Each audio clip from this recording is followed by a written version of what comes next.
शाह साहब, what exactly is happening in the international waters? पहले international waters पे आ जाते हैं, फिर स्ट्रेट की तरफ आएंगे। प्रॉब्लम ये है राणा साहब कि जब कोई मुसव्वदा ट्रम्प साहब के पास पहुंचता है तो ट्रम्प साहब उसका मवाजना उस प्रेशर से करते हैं जो उनके ऊपर है, यानी प्रो इजरायली लॉबी का, रिपब्लिकन राइटिस्ट का और इसराइल का। जब उसके साथ मवाजना करते हैं तो उनको वो मुसव्वदा हल्का नजर आता है और वो फिर उसमें अपनी ख्वाहिशात ऐड कर देते हैं और वापस भेज देते हैं ईरान के पास। तो उन्होंने तो इन एंटिसिपेशन ये ऐलान कर दिया था, लेकिन ईरान ने कोई ऐलान नहीं किया था कि हम स्ट्रेट ऑफ हॉर्मुज खोलने जा रहे हैं, क्योंकि उनका कहना यह है कि जब तक के मुआहदा नहीं होगा, जंग बंदी नहीं होगी, लबनान में स्ट्राइक्स नहीं रोकी जाएंगी, जब तक हम स्ट्रेट ऑफ हॉर्मुज का कंट्रोल नहीं छोड़ेंगे।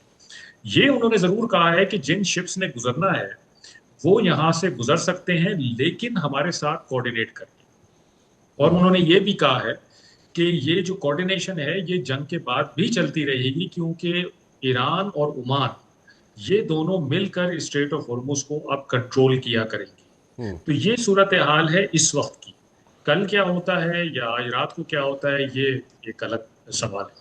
अच्छा, ज़रा थोड़ा सा इस तरफ आ जाते हैं, इंटरनेशनल वाटर से निकल कर ज़रा स्ट्रेट की तरफ आ जाते हैं। क्या ईरान जो है, Iran is like blackmailing America, या Iran wants that America should be punished for what they have not done as such? क्योंकि देखें, अमेरिकन्स जो हैं they want to go for a solution, they want to like end this thing one way or the other, but at the very same time the Iranians are trying to stretch it as long as they can, and probably they want to stretch it till this September, और there are reasons for that, और उसके reasons हैं कि जनाब internal pressure जो है वो इतना माउंट हो जाए ट्रंप पे कि उसके लिए एक सिचुएशन बन जाए। ये बात है या कुछ और भी बात है, या वो ईरान समझता ये है कि जनाब at the very first place जो ये सारा स्टार्ट हुआ एग्रेशन उसके खिलाफ, दैट वाज नॉट नीडेड? क्या, how do you gauge it ji? देखिए राणा साहब, इस वक्त जो लीडरशिप है दोनों तरफ प्रेशर दोनों के ऊपर बहुत ज्यादा है। अच्छा। और मेरे अपना ये ख्याल है कि जिसकी भी डील ढीली हुई उसकी रिजीम चेंज के चांसेस बहुत ज्यादा बढ़ जाएंगे, वो ईरान हो या यूएस हो। राणा साहब, ईरान का एक नैरेटिव रहा है हमेशा से कि अमेरिका यहाँ पे एक बैरूनी ताकत है और उसको यहाँ रहने का कोई जवाब नहीं है, उसको यहाँ से चले जाना चाहिए। इस खत्ते की सूरत हाल और इसके जो मामलात हैं वो यहाँ खत्ते के ममालिक मिलकर हल कर सकते हैं, ये ईरान का नैरेटिव रहा है। अब अमेरिका ने जब यहाँ पे जंग छेड़ दी तो ईरान को ये मौका मिल गया है दुनिया को बताने के लिए और खास तौर पे खित्ते के ममालिक को ये बताने के लिए कि अमेरिका तुम्हारा मुहाफिज नहीं है, वो सिर्फ यहाँ अपने इंटरेस्ट के लिए आता है और अपना इंटरेस्ट पूरा करता है। और मैं इसकी मिसाल आपको देता हूँ कि अभी रिसेंटली ईरान ने अमेरिका का एक ब्लफ कॉल किया है, और वो किस तरह से कि जो कुवैत के एयरपोर्ट पे हमला हुआ है तो ईरान ने ये कहा कि ये हमारे मिसाइल से नहीं हुआ बल्कि अमेरिकन एयर डिफेंस सिस्टम के फेलियर से हुआ है, उनके मिसाइल डिफेंस सिस्टम के फेलियर से हुआ है। फौरन ही सेंटकॉम का स्टेटमेंट आया कि नहीं, ये हमारे एयर डिफेंस सिस्टम के फेलियर से नहीं हुआ है। यानी सेंटकॉम ये कह रहा है कि ईरानी मिसाइलों से ये तबाही हुई है, तो सेंटकॉम का या अमेरिका का जो मिसाइल डिफेंस सिस्टम है, एयर डिफेंस सिस्टम है, उसको ब्रीच कर दिया है ईरानी मिसाइल से। तो बेसिकली उन्होंने ईरान के नैरेटिव को एंडोर्स कर दिया है कि अमेरिका तुम्हारा मुहाफिज नहीं हो सकता, हमारी रीच, हमारी एक्सेस हर कोने में है खित्ते के।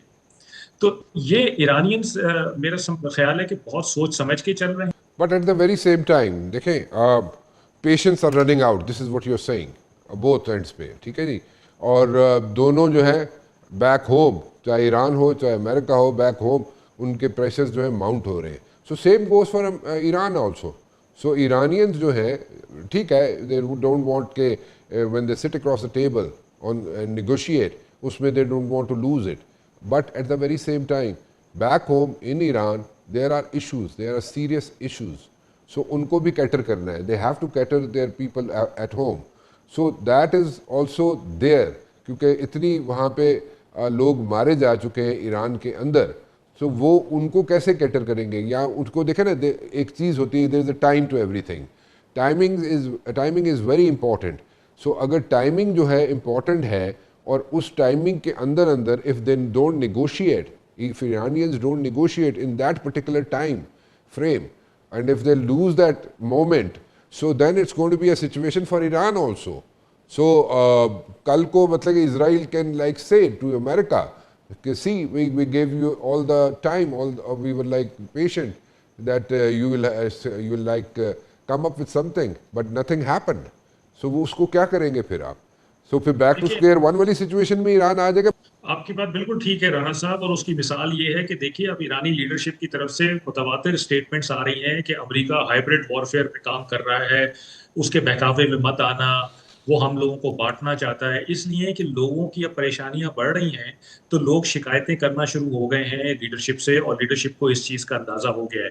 ये जो अमेरिकन ब्लॉकेट लगा हुआ है ईरान के खिलाफ, इससे खातिर ख्वाह ईरान को नुकसान हुआ है और तकलीफ पहुंच रही है, इसमें कोई दो राय नहीं है। लेकिन ईरानियों को अगर आप देखें तो उनके लिए दुनिया में सबसे ज़्यादा इम्पोर्टेंट ईरान है।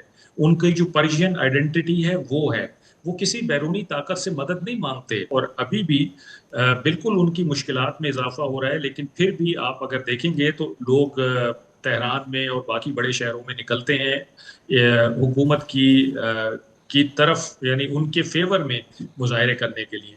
तो हालात बिल्कुल उनके हैं मखदूश, लेकिन वो इन हालात में पिछले 47 साल से कमोबेश इन्हीं हालात में वो रह रहे हैं। बहुत कम अच्छे पैचेस आए हैं उनकी हिस्ट्री में, लेकिन उसके बावजूद वो काम करते रहे हैं।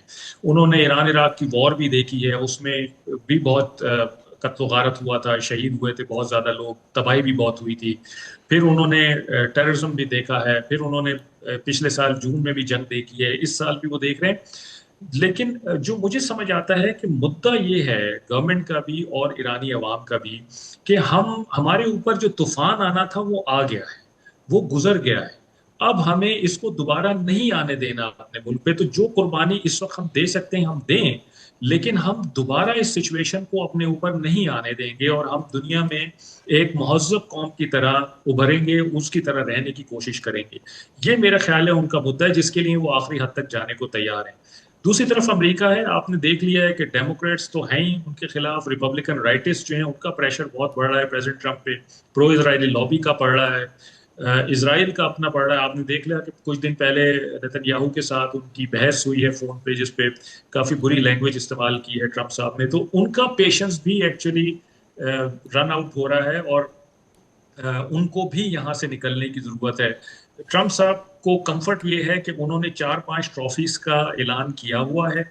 एक ट्रॉफी जो वो चाहते हैं स्ट्रेट ऑफ हॉर्मुज का खुलना, वो उनके पास नहीं है, और वो चाहते हैं कि ये जो फ्रेमवर्क डिसाइड हो मजीद बातचीत का, इसके जरिए स्ट्रेट ऑफ हॉर्मुज खुल जाए, मैं अपना ब्लॉकेट उठा के नेवी को वापस बुला लूं और लोगों को बता दूं कि ये 6 ट्रॉफीज जो मैंने कही थी ये मेरे पास आ गई हैं, अब मैंने अपने ऑब्जेक्टिव्स पूरे कर लिए हैं। फिर बातचीत बेशक 60 दिन चले, 90 दिन चले, 120 दिन चले, उससे उनको कोई इतना मतलब नहीं होगा।